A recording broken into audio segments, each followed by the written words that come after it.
Welcome to another episode of Two Hands, One Drink, and we're finally at the Martini. Now, if you remember from the Vesper episode, I mentioned that the popularity of James Bond led us down a path of some really great Martini mistakes. So let's see what those were and what we can do to fix them to get it right. But first, let's do the usual. Let's do the like and subscribe, and let's get this show growing. Thank you all so very much. Okay, now, as I alluded to before, in the cocktail dark ages, people started emulating James Bond and his martini. And martinis went from stirred gin cocktails to shaken vodka cocktails. They were made really terribly. You'd start with problem number one, which is you put in vodka instead of gin. Vodka prides itself on being a relatively flavorless drink, so your base is devoid of flavor. But that immediately leads us to problem number two, which is the vermouth. Instead of adding vermouth, really, people would just, get the tiniest little spoon of vermouth and put a few drips in there. And then came the eyedroppers, and, then came the atomizers, which, they do before or after they shook the cocktail. Or you'd get to these really pithy things like, just show it the vermouth bottle. And that's like, okay, great. So now you've got a shaker full of basically nothing but vodka. What do? Problem number three. You add the ice to water it down, and you give it a good solid shake. So now, you have a watered-down vodka shot. That's all this thing is. And you get all the crystals of ice floating around in there, which muddy up the clarity of it, and the aeration is a benefit to the vermouth in the drink. It's not a benefit to the vodka, so why are you bothering to shake it and make it look bad? Well, no problem there. We have this bad watered-down vodka shot. We get the problem for the over-garnishing. Out comes the martini glass, and for some reason now it's got like a salt and chili pepper rim on it. I mean, when did this thing become a margarita? And you strain your cold vodka into there, and you'd be like, okay, yeah, I like olives, so let's put some olives in there.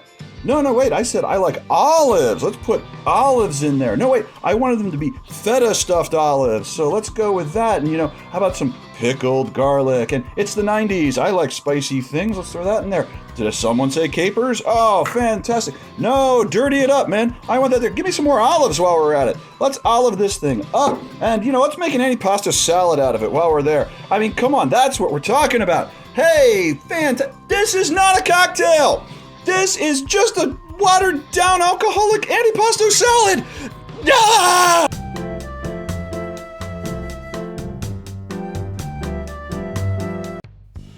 Okay, I'm all better now. Just needed to get that out of my system, apparently. Okay, we know what not to do now. Let's make a martini the right way, okay? We're going to start with 2 ounces of London dry gin, and get the best one you've got. Get your favorite. And something with that nice, beautiful, strong juniper flavor in there. To that, we're going to add a 1/2 ounce of dry vermouth. Yes, we're actually adding vermouth to this. We're making a cocktail. We're mixing stuff in there. And as a little holdover from the Vesper, a 1/4 ounce of Cocchi Americano. That's what makes the Vesper such a cool and awesome drink. And I've incorporated it into my martini because I think it's just so awesome. And because you know me and I love my citrus bitters, I'm going to put in a dash of orange bitters in there as well.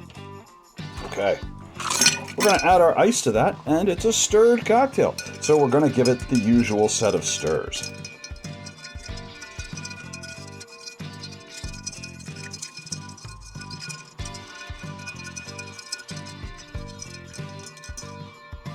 Okay, there we have it.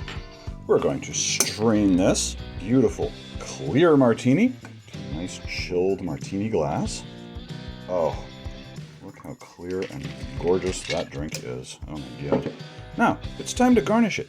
Pick the garnish you like, and let's go with that. Do you like olives? Olives make a wonderful addition to a martini, and if you're going to make it dirty, this is where you go super sparing. This is where you bring out the eyedropper or maybe the atomizer just to spritz a little bit across the surface of your martini. I like herbaceous toppings, like a basil leaf or just a tiny bit of rosemary. Just sort of give that a little crinkle to release the aromatics and float that right on top of your martini. Oh, such a beautiful aromatic piece to it. But for me, my number one garnish is citrus zest. All the way. I love a lime twist on mine. A lemon twist is very nice too. Just twist that up to express the oils over the surface. Rub that around the rim, and we will just tuck that guy right there on the side. Oh, so classy, so cool. That is a real martini.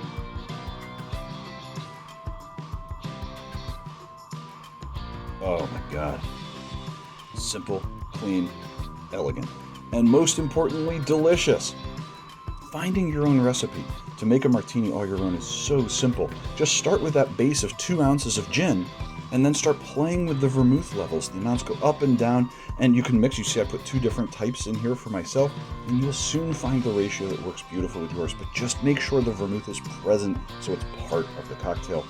Find your favorite garnish, round it out, and you are done. This, of course, though, sort of begs a question. Can a martini made with vodka actually be good? I mean, is there a good vodka martini? I mean, obviously what I did was a little tongue-in-cheek there. Can it be done? That's why I keep telling y'all to subscribe.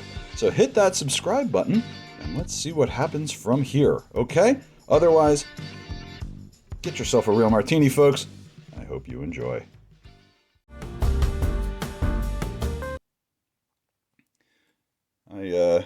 Wow, that is one really terrible looking drink. I guess I need to taste it now that I've done this, don't I? I guess. All right, well, all right. Oh, oh my God! That's so bad!